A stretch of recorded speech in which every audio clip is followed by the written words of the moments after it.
네, 오늘의 정치권 이슈 현근택 전 민주당 상근 부대변인, 민현주 전 국회의원 두 분과 함께하겠습니다. 안녕하세요. 네, 안녕하세요. 대통령 국정수행 평가 결과 매주 월요일 나오는 결과인데요. 지난주에 인사청문 정국이 있었기 때문에 이것이 반영된 지표입니다. 부정평가가 다소 오른 모습을 보실 수가 있습니다. 긍정과 부정의 차이가 조금은 벌어졌는데요. 이것이 인사청문 정국에 대한 좀 대중들의 민심이다 이렇게 보면 되겠습니까? 그런 것 같습니다. 왜냐하면 이제 문재인 대통령의 기자회견이 있었고요. 예. 그다음에 기자회견 때는 아마 그냥 문제 없다 이렇게 갔는데 당에서 좀 문제 있는 것 같다. 한 명 정도는 해야 된다 그러니까 한 명이 어쨌든 이제 뭐 사퇴하긴 했지만 그 모양새라든지 예. 아니면 그 한 명이 하필이면 또 약간 더 문제가 있는 사람이 아니라 다른 예. 사람을 한 것 때문에 사실은 그거에 대한 여론이 그렇게 썩 좋지는 않은 것 같습니다. 예. 물론 뭐 대통령 지지라는 게 뭐 임기 후반에 가면 떨어지게 마련이지만 사실 지금 한 30대 중반 정도로 어느 정도 이제 고착되는 경향이 있는 것 같거든요. 물론 다른 대통령에 비해서면 높은 거예요. 높은 예. 거긴 하지만 그래도 인사 스타일 이런 문제, 그 다음에 아마 뭐 부동산 문제라든지 백신 문제라든지 이런 문제도 같이 연계되는 것 같습니다. 네, 정당 지지율 좀 살펴보면요. 국민의힘이 35.4%, 민주당이 29.9%를 나타냈습니다. 9주 연속으로 이제 국민의힘이 우세를 보이는데 민주당 같은 경우는 호남 지역에서 11.2%포인트 급락을 했거든요. 뭐 대통령 기자회견이나 뭐 장관 임명, 또 송영길 대표 취임 같은 이슈들이 있었는데 텃밭에서 하락세가 두드러지는 이유 어떻게 보시나요? 이제 방금 말씀하신 대로 이제 문재인 대통령에 대한 지지율도 계속 이제 뭐 하락했다가 약간 지금 보합세를 보이고 있고요. 민주당은 이제 급락을 하는데 특히나 텃밭이라고 하는 호남 지역에서 급락을 하고 있습니다. 이게 보통 정권이 레임덕이 된다고 할 때, 레임덕에 들어섰다라고 할 때 보통은 텃밭에서 지지율이 많이 떨어지기 있죠. 왜냐하면 어떠한 상황에도 불구하고 굳건하게 그 지지를 바탕으로 해서 국정을 운영해라라고 했다가 이제 그 강건한 지지층마저도 이탈하는 상황이 이제 어느 순간에 딱 오면 급락을 하게 되는데 바로 이게 호남층의 호남 지역에서 바로 이제 급락하는 걸 보이고 있는 것 같은데요. 이게 이제 가장 아까도 말씀하셨지만 물론 인사청문회 관련해서 그 장관 임명 강행한 것도 있죠. 임혜수 물론 이거 민주당이 보다는 청와대의 입장이 더 반영된 것이긴 하지만 사실은 민주당이 거기에 대해서 제대로 역할을 못하지 않았나라는 그런 민주당 내부 지지층에서의 실망감. 예. 그리고 또 하나는 부동산 정책 관련해서도 좀 서울시장 박영선 서울시장 후보가 얘기했을 때, 그다음에 그 이후에 송영길 대표가 이야기한 거, 김부겸 지금 국무총리죠. 신임 국무총리께서 말씀하신 거, 입장들이 다 다르고 있어요. 그러니까 아무리 지지층이지만 민생과 관련돼서 청와대와 당이 정책 관련된 시그널이 메시지가 불협화음을 이루고 있는 것이 굳건한 지지를 보여주고 있던 호남에서마저도 지지율이 급락하고 있는 상황이 아닌가라는 생각이 듭니다. 예. 내일이요. 앞서서 말씀드린 것처럼 광주 민주화 운동 41주년입니다.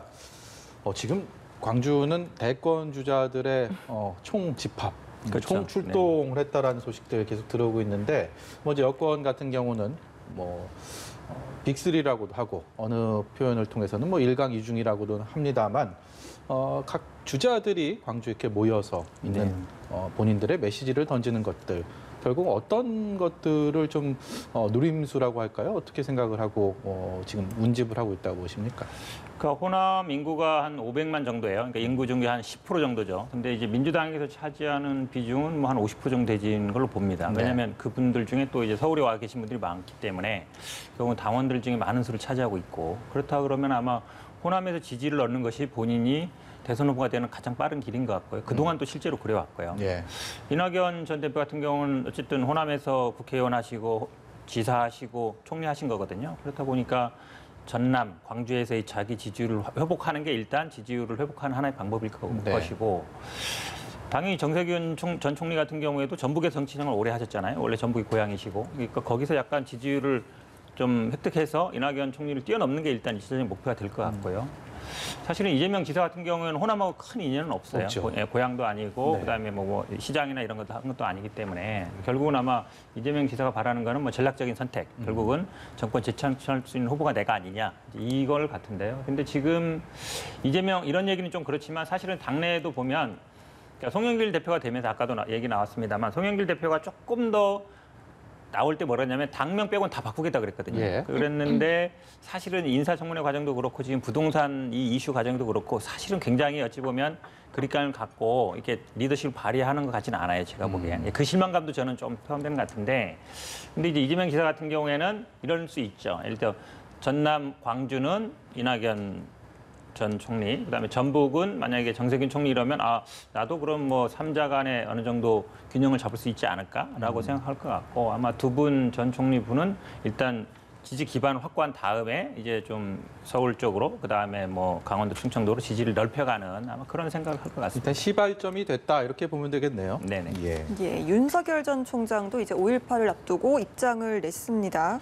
네. 뭐 독재에 대한 저항, 뭐 자유민주주의, 좀 비교적 정치적 색채가 강한 메시지를 네. 냈고 또 광주 방문도 좀 고려하고 있다로 알려지고 있거든요. 네. 어느 정도 5.18 앞두고 좀 잠행 중에 좀 선택적으로 메시지를 낸 게 아니냐 이런 의견도 나오는데 어떻게 보십니까? 뭐 윤석열 전 총장이 직접 본인 당신의 입으로 정치하겠다 안 하겠다라고 말을 한 적이 아직도 없죠. 아직까지도 기다리고 있는데요. 많은 지지를 보내시는 국민들께서 기다리고 있는 상황인데 저는 뭐 5.18 이 관련해서 윤석열 전 총장이 정치를 할 것이라는 기대를 받는 입장에서 메시지를 내는 건 너무나 당연하다고 생각을 합니다.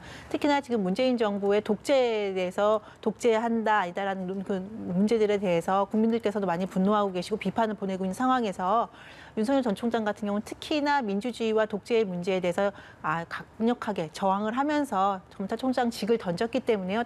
메시지 내는 건 당연하다고 생각을 하는데요.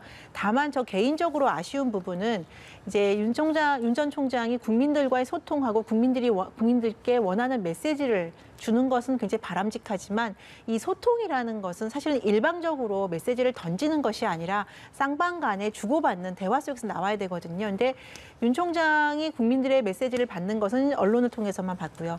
또 국민들도 윤 총장의 메시지를 받는 것은 윤 총장이 직접적인 대화나 아니면 언론을 나와서 하는 것이 아니라 이렇게 간접적으로 누군가의 입을 통해서 메시지를 받고 있어요.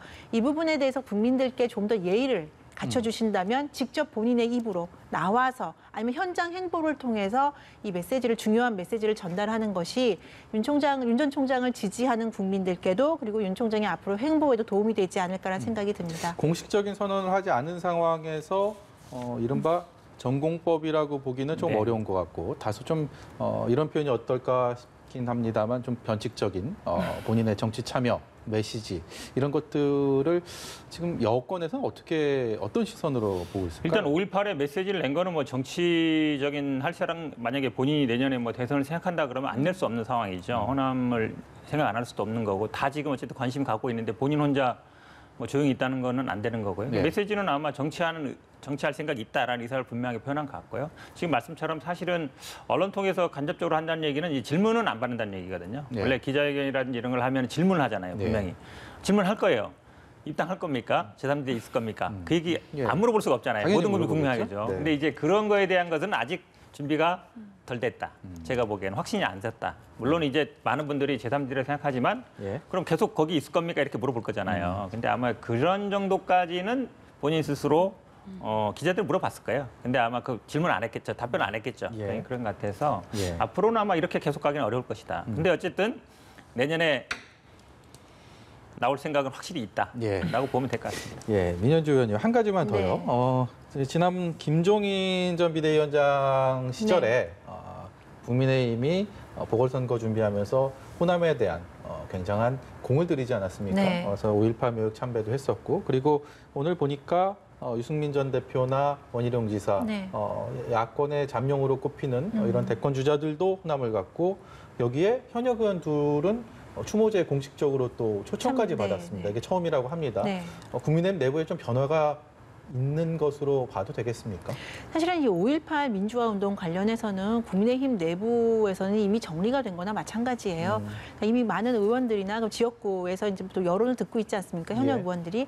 관련해서 민주화 운동 관련해서 우리가 이거는 당파적으로 당리당략으로 접근할 문제가 아니라 역사의 문제로 접근을 해야 된다. 역사적으로 우리가 극복을 해야 되는 문제이죠. 사과를 했고 또 그 이후에 또 극복을 하겠다는 여러 가지 노력을 보였지 않습니까? 김종인 위원장이 8순위 넘는 그 과정에서 그 연세에도 불구하고 혼자서 무릎을 꿇는 네. 이제 모습까지 보였고요. 그래서 진정성은 충분히 전달됐다는 생각을 하고요.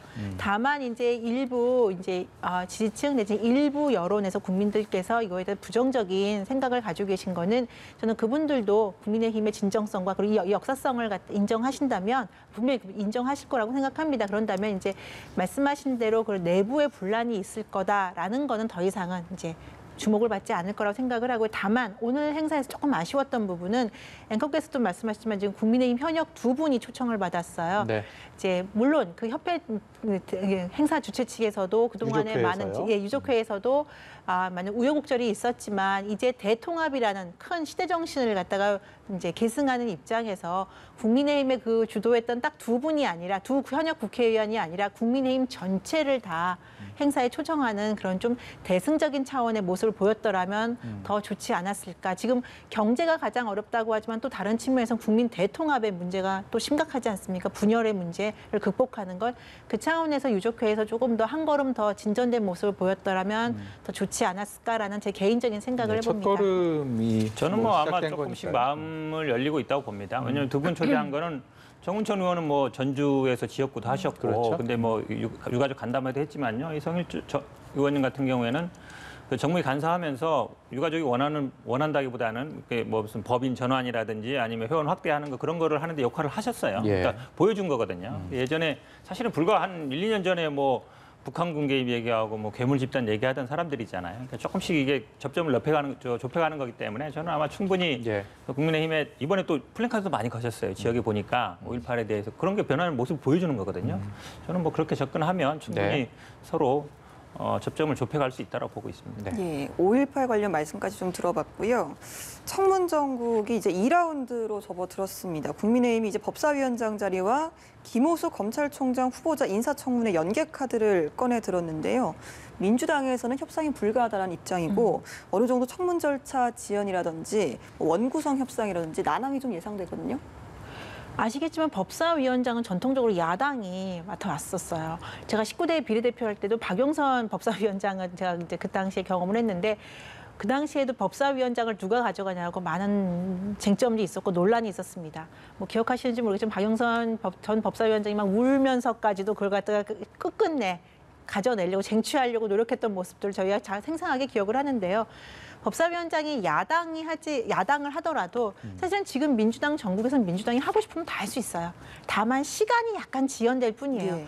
그런데도 불구하고 이제까지 우리나라 국회에서 법사위를 야당에게 했던 그 관례를 굳이 깨면서까지 민주당이 어떤 실익이 있는지를 잘 모르겠다라는 게 일단 국민들의 여론입니다. 왜 저렇게 민주당이 청와대가 법사위원장의 목을 매는가. 그래서 이제까지 처리했던 것들을 보면 저러려고 법사위원장을 그렇게 가져가려고 했나 보다. 저렇게 독재를 하려고 의회 독재를 하려고 그런 여론까지 있지 않았습니까? 자, 그렇다면 서울시장 부산 재보궐선거를 통해서 민심을 확인했다면 민주당이 이제는 전향적인 모습을 좀 보일 때가 아닌가라는 생각이 들고요. 법사위원장을 반드시 야당을 줘야 김호수죠. 검찰총장 후보자 인사청문회를 하겠다라고 하는 건 야당이 어떻게 보면 배수진이라고 볼 수 있고요. 사실은 김호수 검찰총장 후보자는 이미 여론조사에서도 많이 나왔지만 검찰을 이미 그만뒀다가 다시 컴백하는 분이에요. 이거에 대한 비판 여론도 많고요. 문재인 정부에 대해서 단 한 번도 현직에 있을 때 단 한 번도 비판적인 목소리를 낸 적이 없는 분입니다. 자, 그러면 결국엔 청와대의 오더를 받는 검찰총장을 만들 것이냐라는 이런 비판에 대해서 민주당이 어떻게 응답할 것인지 예. 그 부분이 좀 정리가 돼야 인사청문회의 원활한 진행이 가능하지 않을까라는 생각이 듭니다. 예, 여야 각자 이제 발목 잡기다, 독주를 한다 이런 프레임을 좀 이어갈 것으로 보이는데 어느덧 26일까지 절차가 맞춰야 되는데 타협점이 보일 거라고 보십니까? 두 가지 말씀하셨는데 이게 밖에 있다 온 분이다 그런 분 많습니다. 검찰 하다가 밖에 나와서 나중에 장관하는 분도 있고 뭐 총리하는 분도 있고 검찰총장 하는 분도 있고 큰 문제 아니고요. 문재인 정부에 비판적이지 않았다. 이건 윤석열 총장이 오히려 좀 이상한 거예요. 아니 정부에 있는 차관이든 법무부 장관이나 아니면 검찰총장이 정부에 맞서는 게 오히려 더 이상한 거 아니에요? 제가 보기에 윤석열 총장이 더 이상한 모습이지. 김호수 차관 같은 경우에는 지금 얘기하는 것처럼 이제 장관 3명 모셨으니까 안 된다. 그러면은 야당에서 검찰총장 합니까? 그건 아니잖아요. 그러니까 오히려 저는 핵심은 지금 야당이 법사위원장 자리 문제와 인사청문회 자리를 연계시키고 있다. 그게 제일 문제예요. 법사위원장 문제는 뭐 그렇게 간단히 해결될 문제가 아니잖아요. 또 원구성의 문제고. 이거는 이거대로 하는 것인데 인사청문회는 그거하고 별개죠. 법사위에서 하는 것도 아니고 인사청문위원회 구성을 따로 해서 하는 거거든요. 법사위원장하고 검찰총장 인사청문회가 무슨 관계냐. 그냥 이거 제가 보기엔 그냥 물귀신 작전밖에 안 되기 때문에 연계시키는 것 자체는 제가 보기 옳지 않다. 그러니까 청문회대로 하고 예를 들어서 청문회를 해서 문제가 나오면 거기에 대해서 이제 청문회 보고서를 채택 못 하겠다든지 이렇게 나가야 되는데 이건 어찌 보면 김호수 후보자가 어떻게 할 수 없는 부분이잖아요. 예. 본인 능력으로 안 되는 부분까지 연계시키면 제가 보기에 뭐 그냥 인사청문회 하기 싫다 이 정도로밖에 안 들립니다. 실제로 이런 검찰총장 인사청문회 그리고 법사위원장, 상임위원장 어떻게 보면 직접적인 연관이 없는 정치적인 이슈가 이렇게 연계가 된다면 결론은 어떻게 통상적으로 나게 됩니까? 글쎄요. 근데 이게 지금 뭐 상관이 없다라고 말씀을 하시지만 이게 원구성, 그러니까 전반적으로 국회 운영과 관련된 거기 때문에 이게 상관이 없다라고 말할 수는 없죠. 없지는 않다. 네, 네. 왜냐하면 말씀하신 대로 밖에 또 하나 말씀드리면 밖에 나가 있다가 들어오는 분이 없다라는 이건 다른 부처의 장차관하고는 다른 문제고요. 그리고 김호수 후보가 문재인 정부의 비판을 하는 것이 비판한 적이 않았던 것이 당연한 것이고 윤석열이 문제가 있었던 것이다라고 이제 말씀하신 건데 사실은 윤석열 전 총장 그 문제가 아니라 이전에 검찰총장이 이제 이전에 지금 검찰 조직이 상당히 무너져 있어요. 국민들이 검찰에 대한 신뢰를 회복하기 위해서 검찰 개혁을 한다고 했는데 이 검찰 개혁이 역방향으로 가서 다시 또 국민의 신뢰를 잃고 있습니다. 네. 그 중심에 김호수 후보자가 있었던 것이고요. 김호수 후보는 문재인 정부에서 어떻게든 어느 자리에든 챙겨주기 위해서 여기저기 리스트에 올렸다가 안 된 분이에요. 그런 분은 이제 검찰총장에까지 와서 지금 이제 다수당을 차지하고 있는 민주당이 지금 밀어붙이겠다라고 했는데요. 이제 그 부분에 대해서 이제 국민들이 어떻게 심판하는가 이제 한번 보시면 물론 이것도 민주당이 밀어붙이면 사실은 속수무책입니다. 네. 언젠가는 지금 청문회 구성이 안 된다고 하지만 또 이것도 민주당이 구성을 해서 가면 또 어쩔 수 없이 가게 돼 있어요. 왜냐하면 민주당이 절대 다수를 차지하고 있기 때문에 네. 그럼에도 불구하고 저희가 이렇게 연계를 한다. 국민의힘이 연계에 방점을 찍는 것은 잘못된 문제들을 현재 지금 독주하고 있는 잘못된 문제들을 바로잡는 계기로 삼고 국민들께 호소를 하는 것이죠. 이 부분에 대해서 법사위원장을 이제까지 야당이 주로 했고 야당이 견제와 균형의 역할을 하기 위해서 법사위원장을 가져간다. 그런데 민주당이 가져갔을 때 지금 법사위를 통해서 어떻게 되느냐. 일방독주 독재라는 말이 나오지 않았습니까? 법사위원장이 지난 상반기 동안 어떻게 운영했는지를 국민 다 보셨기 때문에요. 그래서 그런 것들을 국민들께 다시 한번 보여드리고 국민들께서 판단해 주시기를 기대하는 것이죠. 짧게 말씀드리면요. 들어봤는데 근데 왜 무슨 관계가 있는지 잘 모르겠어요. 솔직히 잘 모르겠고요. 아마 김호수 후보자가 뭔가 결점이 있거나 언론에 뭐가 막 나오고 이랬으면 당연히 인사청문회 열어가지고 거기에서 폭로를 한다든지 이렇게 했을 텐데 지금 얘기하는 거 보면 문재인 정부에서 차관한 것밖에 없다. 이런 것밖에 없거든요. 그러니까 아마 인사청문회에도 별 나올 게 없지 않은가. 그래서 아마 제가 보기엔 그냥 핑계대는 김에 법사위원장하고 연계시키는 것 같은데 저는 그냥 인사청문회 하고 거기서 어쨌든 검증을 하는 게 오히려 순서다라고 말씀드립니다. 알겠습니다. 두 분 말씀 여기까지 듣도록 하겠습니다. 현근택 전 민주당 상근 부대변인 민현주 전 의원 함께 이야기 나눠봤습니다. 오늘 말씀 고맙습니다.